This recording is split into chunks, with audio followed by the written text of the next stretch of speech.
का शाब्दिक अर्थ, जैसे कि सभी को पता है विराम का मतलब होता है रुकना या फिर ठहरना, जिसे इंग्लिश में स्टॉप कहा जाता है। और चिन्ह, ये ची आधा हा और ना है चिन्ह, लेकिन बोलते समय हम चिन्ह बोलते हैं जो कि अशुद्ध है, लेकिन हमारी आदत हो गई इसलिए हम चिन्ह चिन्ह बोलते हैं। तो चिन्ह जिसे कि कहा जाता है निशान, इसका मतलब होता है निशान, यानी रुकने और ठहरने के लिए जिन निशानों का उपयोग किया जाता है उसे विराम चिन्ह कहा जाता है। ये एक शाब्दिक अर्थ है। अब हम इसका परिभाषा यदि देखना चाहें तो देखिए यहाँ पर लिखा हुआ है, लिखते समय भावों के अनुसार रुकने के लिए जो चिन्ह लगाए जाते हैं उन्हें विराम चिन्ह कहते हैं। विराम चिन्ह का अर्थ होता है विश्राम करना या फिर रुकना, अर्थात वाक्य लिखते समय विराम को प्रकट करने के लिए लगाए जाने वाले चिन्ह को ही विराम चिन्ह कहते हैं। जैसे कि वाक्य को लिखते अथवा बोलते समय बीच में कहीं थोड़ा बहुत रुकना पड़ता है, जिससे भाषा स्पष्ट अर्थवान हो जाती है। लिखित भाषा में इस ठहराव को दिखाने के लिए कुछ विशेष प्रकार के चिन्हों का प्रयोग किया जाता है जिन्हें विराम चिन्ह कहा जाता है। तो चलिए देखते हैं कौन कौन से विराम चिन्ह हैं। इनका कुछ उदाहरण साथ में हम प्रस्तुत करेंगे, मैं प्रस्तुत करूंगा और उसे समझाते भी जाऊंगा। तो सबसे पहले देखते हैं विराम चिन्ह। तो इसका, जैसे कि मैं बताऊं आपको इसका महत्व क्या है। जैसे कि विराम चिन्ह यहाँ पर आप देखेंगे, यदि विराम चिन्ह का वाक्य में सही से प्रयोग न किया जाए तो वाक्य अर्थहीन और अस्पष्ट या फिर एक दूसरे के विपरीत हो जाता है। जैसे कि यहाँ पर हम देखते हैं अल्पविराम यहाँ पे लगा हुआ है दोनों में, लेकिन यदि इसका जगह परिवर्तित हो जाए, जैसे कि यहाँ पे लिखा हुआ है उसे रोको, अब यहाँ पे अल्पविराम है तो थोड़ा सा रुकना पड़ेगा हमें, उसे रोको मत जाने दो। अब यहाँ पे क्या अर्थ हो रहा है कि इसे यहाँ पर रोकने की बात कर रहे हैं कि उसे रोको मत जाने दो। किसी व्यक्ति के बारे में बात कर रहे हैं कि उसे रोकना है, तो यहाँ पे रोकने की बात हो रही है। लेकिन यहाँ पे देखिए वाक्य वही है, उसे रोको मत जाने दो, उसे रोको मत जाने दो, लेकिन अल्प विराम है तो यहाँ पे हम थोड़ा सा रुक रहे हैं, उसे रोको मत जाने दो, तो यहाँ पर उसे नहीं जाने की बात की जा रही है। लेकिन यदि इस वाक्य में हम देखते हैं नीचे वाले में अल्प विराम मत के बाद लगा हुआ है, तो देखिए उसे रोको मत जाने दो। अब यहाँ पे देखिए इसके विपरीत अर्थ हो गया, यहाँ पे हो रही थी बात उसे रोकने की और यहाँ पे बात हो रही है कि उसे रोको मत जाने दो, यानी कि उसे जाने की बात कर रहे हैं। तो देखिए यहाँ पे विराम चिन्ह का कितना महत्व होता है, इन दोनों वाक्यों में आपको समझ आ गया होगा। वाक्य वही है, बस जो विराम चिन्ह का स्थान है उस पर परिवर्तन किया गया है, उसमें परिवर्तन हुआ है और इससे दोनों का अर्थ बदल गया है। तो यही उसका महत्व होता है विराम चिन्ह का। अब हम देखते हैं सबसे पहला हमारा जो विराम चिन्ह है वो है पूर्ण विराम। पूर्ण विराम का हम प्रयोग कब करते हैं, जब वाक्य खत्म हो जाता है तब वाक्य के अंत में पूर्ण विराम लगाया जाता है। जैसे कि यहाँ पर आप देख रहे हैं राम एक अच्छा लड़का है, यहाँ पर कहीं पे रुक नहीं रहे हैं, ये वाक्य क्या हो गया, पूर्ण हो गया, राम एक अच्छा लड़का है। यहाँ पर देखिए पूर्ण विराम लगा हुआ है। उसके बाद एक और वाक्य ले लेते हैं, वह कक्षा 5वीं में पढ़ता है, ये वाक्य भी पूर्ण हो गया, इसके बाद पूर्ण विराम लगा दिया गया है। यानी कि वाक्य पूर्ण हो गया तो उसके बाद हम पूर्ण विराम लगाते हैं और पूर्ण विराम का चिन्ह ये है, देखिए खड़ी लकीर है, पूर्ण विराम का चिन्ह है। उसके बाद आगे बढ़ते हैं, यहाँ पे हम देखते हैं प्रश्नवाचक चिन्ह।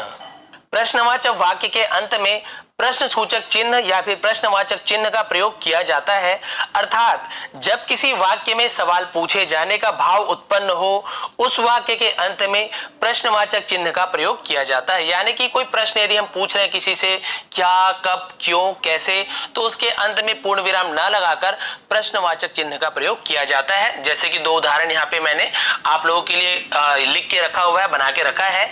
क्या तुम सच बोल रहे हो, यहाँ पे प्रश्नवाचक चिन्ह, क्योंकि हम प्रश्न पूछ रहे हैं। उसी प्रकार से तुम घर कैसे पहुंचे, तो देखिए कैसे, क्या, ये प्रश्नवाचक शब्द है तो उसके लिए हम प्रश्नवाचक चिन्ह का प्रयोग करते हैं। तो ये भी आपको आशा करता हूं समझ आ गया होगा। इसके बाद हम देखते हैं आगे अल्प विराम।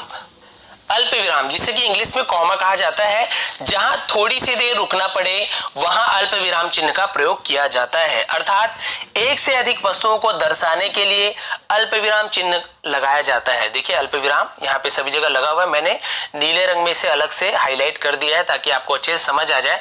जैसे कि गाय के दूध से, अब गाय के दूध से क्या क्या बनता है, दही अल्प विराम, घी अल्प विराम, मक्खन अल्प विराम, पनीर अल्प विराम, मिठाई इत्यादि बनाई जाती है। गाय के दूध से दही, घी, मक्खन, पनीर, मिठाई इत्यादि बनाई जाती है।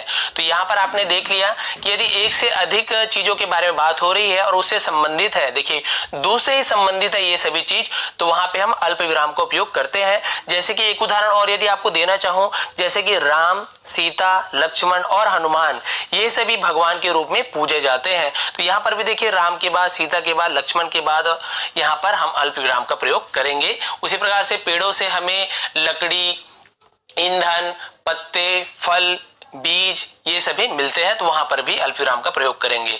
उसके बाद देख लेते हैं, अल्पविराम आपको समझ आ गया होगा। अर्धविराम, अल्पविराम, अर्धविराम में बहुत से लोगों को यहाँ पे परेशानी होती है, दोनों में अंतर नहीं समझ पाते। अर्धविराम किसे कहते हैं हम जानने का प्रयास करते हैं। जैसे कि आपने इससे पहले देखा, अल्पविराम हम कुछ ही समय के लिए रुके, मतलब बहुत ही कम समय के लिए रुके और आगे बढ़ते गए। लेकिन अर्धविराम में क्या होता है, पूर्ण विराम से कुछ कम और अल्प विराम से कुछ अधिक देर तक रुकने के लिए अर्धविराम का प्रयोग किया जाता है। अर्थात एक वाक्य या वाक्यांश के साथ दूसरे वाक्य या वाक्यांश का संबंध बताना हो तो वहां अर्धविराम का प्रयोग किया जाता है। जैसे कि उदाहरण, मैंने पढ़ाने की कोशिश की पर वो नहीं पढ़ा, तो देखिए ये इससे ही संबंधित है, अलग नहीं है। मैंने पढ़ाने की कोशिश की पर वो नहीं पढ़ा, तो इससे संबंधित ही ये वाक्य है, लेकिन ये अर्धवाक्य हो गया। और इसके बाद आप देखेंगे यहाँ पर भी अर्धवाक्य है, तो दोनों अर्धवाक्यों को यहाँ पर ये जोड़ रहा है और ये दोनों उससे संबंधित ही है।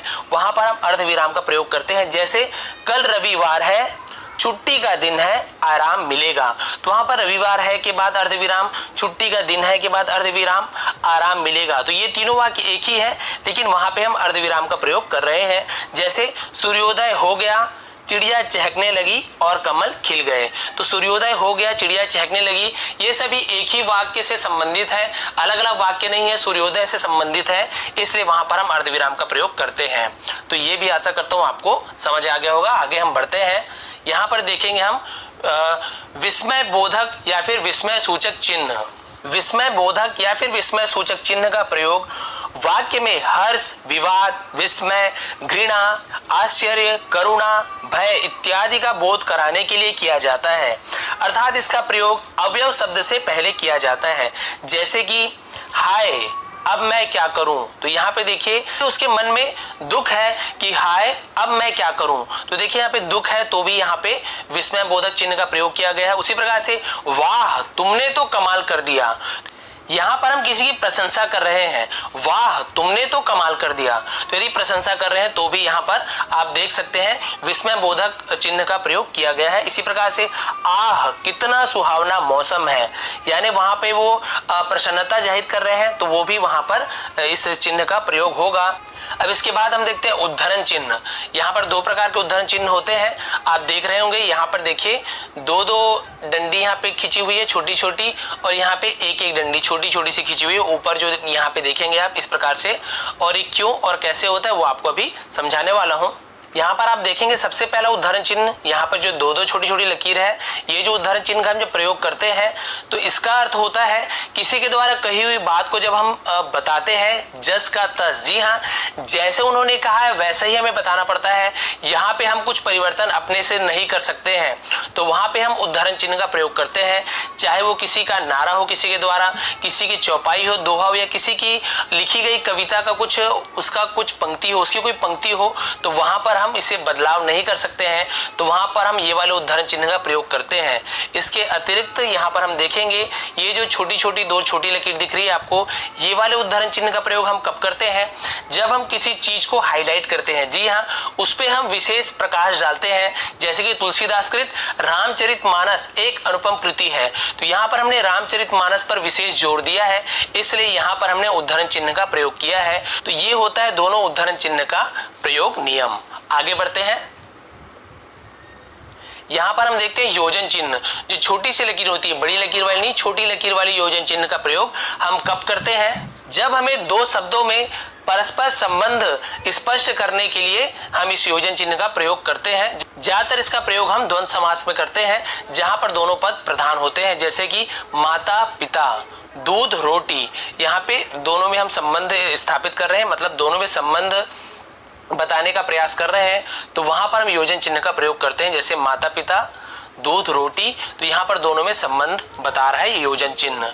उसी प्रकार से यदि बार बार पुनरावृत्ति हो, जी हाँ, एक ही शब्द की पुनरावृत्ति बार बार किया जाए तो भी वहां पर योजन चिन्ह का प्रयोग किया जाता है। जैसे साथ साथ, रोज रोज, बहुत बहुत धन्यवाद, तो वहां पे बहुत बहुत उसके बीच में भी योजन चिन्ह का प्रयोग किया जाएगा, क्योंकि बार बार वहां पे 2 बार उसकी पुनरावृत्ति हो रही है। बार बार देखिए, साथ साथ, रोज रोज, बहुत बहुत, तो इस प्रकार से योजन चिन्ह का प्रयोग वहां पर किया जाता है जब हमें संबंध बताना हो दोनों के बीच में और यदि पुनरावृत्ति हो तब। आगे बढ़ते हैं अगले विराम चिन्ह की ओर। यहाँ पर देखते हैं हम निर्देशक चिन्ह। जैसे वहां पे छोटी सी लकीर आपको दिखी, तो यहाँ पे थोड़ी सी बड़ी लाइन होती है, बड़ी सी लाइन होती है वहां पे, इसे हम निर्देशक चिन्ह कहते हैं। इसका उपयोग कब किया जाता है? जब किसी की कही गई बात को हम दर्शाते हैं। किसी ने कुछ कहा तो क्या कहा, उसके पहले हम निर्देशक चिन्ह का प्रयोग करते हैं। इसके अलावा निर्देशक चिन्ह का प्रयोग विषय, विवाद संबंधी, प्रत्येक शीर्षक के आगे, उदाहरण के पश्चात, कथोपकथन के नाम के आगे किया जाता है। देखिए, जैसे कि उदाहरण देखिए, प्रधानाध्यापक ने कहा कल विद्यालय में अवकाश है, तो किसने कहा? प्रधानाध्यापक ने कहा, तो उसके बाद निर्देशक चिन्ह का प्रयोग हमने किया। उसके बाद देखेंगे आप, जैसे तुम मुझे खून दो मैं तुम्हें आजादी दूंगा, तो यहाँ पर आप देखेंगे निर्देशक चिन्ह का प्रयोग किया गया है सुभाष चंद्र बोस। ये बात किसने कही थी? सुभाष चंद्र बोस ने नारा दिया था, तो उनके पहले हमने निर्देशक चिन्ह का प्रयोग किया है। तो देखिए, 2 उदाहरण आपके सामने है, तो आशा करता हूं आपको ये भी समझ आ गया होगा। अगला विराम चिन्ह है कोष्ठक चिन्ह। यहाँ पे देखिए 1, 2, 3 प्रकार के कोष्ठक आपको दिख रहे होंगे, सभी का अलग अलग प्रयोग है। क्या है, कैसे, इसके लिए विस्तार से मुझे वीडियो बनाना पड़ेगा, क्योंकि इसमें बहुत ज्यादा समय लग जाएगा। लेकिन मैं आपको यहाँ पे संक्षिप्त में बताने का प्रयास करता हूँ कि वाक्य के बीच में आए शब्दों अथवा पदों का अर्थ स्पष्ट करने के लिए कोष्ठक का प्रयोग किया जाता है। अर्थात कोष्ठक चिन्ह का प्रयोग अर्थ को और अधिक स्पष्ट बनाने के लिए किया जाता है। शब्द अथवा वाक्यांश को कोष्ठक के अंदर लिखकर किया जाता है। यदि आप उसे शब्द को स्पष्ट तरीके से और भी अच्छे से समझाने का प्रयास करते हैं तो आप उसे कोष्ठक में लिख दीजिए। जैसे यहाँ पर कुछ उदाहरण, आपकी सामर्थ्य शक्ति को मैं जानता हूं, तो यहाँ पर देखिए आपकी सामर्थ्य को मैं जानता हूं, लेकिन सामर्थ्य क्या होता है इसके लिए आपने कोष्ठक में शक्ति लिखा हुआ है, मतलब इसे आपने और अच्छे से स्पष्ट किया है कि सामर्थ्य का मतलब शक्ति भी होता है। तो यहाँ पर देखिए कोष्ठक के अंदर उसे हमने लिखा है। उसी प्रकार मेघनाद कुछ आगे बढ़कर, लक्ष्मण यदि सामर्थ्य है तो सामने आओ, तो यहाँ पर आप कुछ आगे बढ़कर को वहां पे नहीं पढ़ते हैं, आप पढ़ते हैं मेघनाद लक्ष्मण यदि सामर्थ्य है तो सामने आओ। तो यहाँ पर देखिए मेघनाद ने लक्ष्मण से कहा कि यदि सामर्थ्य है तो सामने आओ, लेकिन यहाँ पे बता रहे हैं कि कुछ आगे बढ़कर। तो जब मेघनाद ये डायलॉग बोलेगा, मतलब जब संवाद बोलेगा, यदि कुछ नाटक कर रहे हैं तो वो बोलते समय कुछ आगे बढ़ेगा, तो उसे समझाने के लिए यहाँ पर कोष्ठक में लिखा गया है कि आपको ये बोलना नहीं है, लेकिन ये चीज आपको करना है। मेघनाद क्या करेगा? कुछ आगे बढ़ेगा, उसके बाद कहेगा लक्ष्मण यदि सामर्थ्य है तो सामने आओ। तो इसे क्लियर करने के लिए और भी अच्छे से समझाने के लिए कोष्ठक का उपयोग किया जाता है। आगे बढ़ते हैं विराम चिन्ह, यहां पर लाघव चिन्ह की ओर। तो लाघव चिन्ह यहां पर आप देखेंगे, लाघव चिन्ह का प्रयोग कब किया जाता है? जब किसी बड़े तथा प्रसिद्ध शब्द को संक्षेप में लिखने के लिए उस शब्द का पहला अक्षर लिखकर उसके बाद शून्य लगा देते हैं। वैसे तो शून्य नहीं है, लेकिन देखिए यहाँ पर हम गोल लगाए हुए हैं ताकि इसे जो शॉर्ट फॉर्म में लिखा हुआ इसे संक्षिप्त रूप कहते हैं, पूरा ना लिखकर हम इसे संक्षिप्त में लिखते हैं। जैसे कि कुछ उदाहरण यहाँ पे लिखा हुआ है, ये जो आपको दिख रहा होगा चिन्ह, यही लाघव चिन्ह है। जैसे कि उदाहरण डॉक्टर लेके हम डॉ लिखते हैं और यहाँ पे लाघव चिन्ह लगा देते हैं, तो आप समझ जाते हैं कि ये डॉ नहीं है, डॉक्टर है। उसी प्रकार से पंडित के लिए हम यहाँ पे देखिए पम के मतलब पम लिख देते हैं, पन, और यहाँ पे लाघव चिन्ह लगा देते हैं, तो समझ जाते हैं कि पंडित लिखा हुआ है। उसी प्रकार से इंजीनियर के लिए इंजी लिख के, उत्तर प्रदेश के लिए उ लाघव चिन्ह, प्र लाघव चिन्ह उत्तर प्रदेश, मध्य प्रदेश के लिए वैसे म और प्र के, म के आगे और प्र के आगे यहाँ पे लाघव चिन्ह लगाते हैं, मध्य प्रदेश। तो किसी भी वाक्य को संक्षिप्त करने के लिए हम उसके बाद लाघव चिन्ह का प्रयोग करते हैं। तो ये लाघव चिन्ह का नियम था। आगे बढ़ते हैं हम विवरण चिन्ह। विवरण चिन्ह आपने देखा होगा, इसका प्रयोग कब करते हैं? जब वाक्यांश के विषयों में कुछ सूचक निर्देश आदि देने के लिए किया जाता है।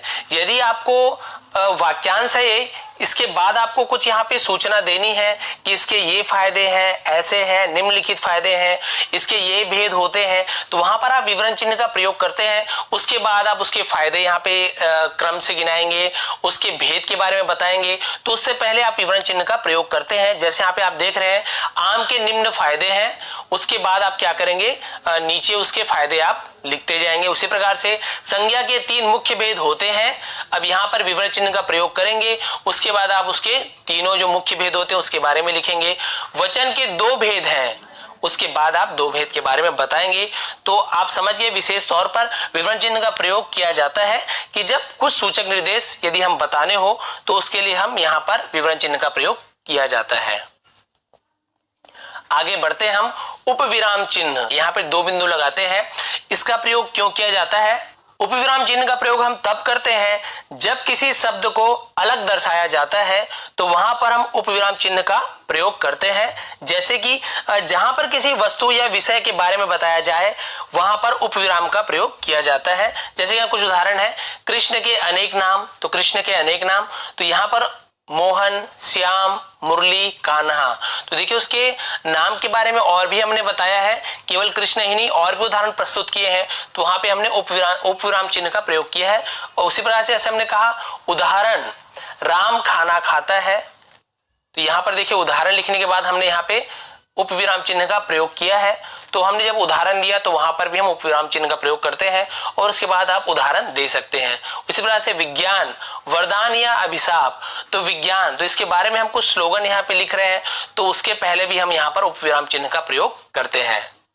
और आज का हमारा अंतिम विराम चिन्ह है हंस पद या त्रुटि पूरक चिन्ह, जिसे हम काकपद भी कहते हैं। इस प्रकार का चिन्ह रहता है उसका। इसका प्रयोग हम कब करते हैं?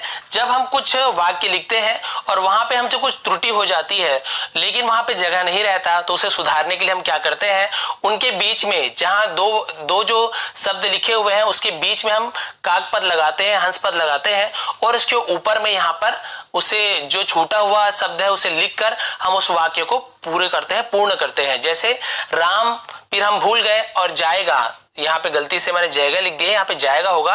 अब कहाँ जाएगा? यदि हम घर जाएगा लिख रहे हैं लेकिन हम यहाँ पे भूल गए हैं तो इस प्रकार का काकपद देंगे और ऊपर यहाँ पे घर लिख देंगे, तो राम घर जाएगा, तो ये फिर जो आपका वाक्य है वो पूर्ण हो जाएगा। उसी प्रकार से श्याम में रहते थे, अब यहाँ पर देखिए कहाँ रहते थे, तो यहाँ पे नहीं पता है, तो ऐसे घर लिखा हुआ है, तो श्याम घर में रहते थे या श्याम रायपुर में रहते थे। तो जो भी आपको यहाँ पे लिखना हो जो आप चाहते हैं तो वहां पर आप क्या करेंगे, हंस पद या काकपद लगा के यहाँ पे ऊपर लिख सकते हैं। उसी प्रकार से राम बहुत लड़का है, ऊपर हमने काकपद लगाया और ऊपर लिख देंगे अच्छा लड़का है या बुरा लड़का है, तो राम बहुत अच्छा लड़का है। मैंने तुमसे वो बात, फिर यहाँ पर काकपद लगाएंगे और यहाँ पर कही थी, मैंने तुमसे वो बात कही थी या फिर नहीं कही थी, तो जो भी आप बोलना चाहते हैं तो यहाँ पर काकपद लगा के आप उस बात को यहाँ पर उस शब्द को लिख लेंगे और वाक्य को पूर्ण करेंगे। तो इस प्रकार से आपने देखा हमने बहुत सारे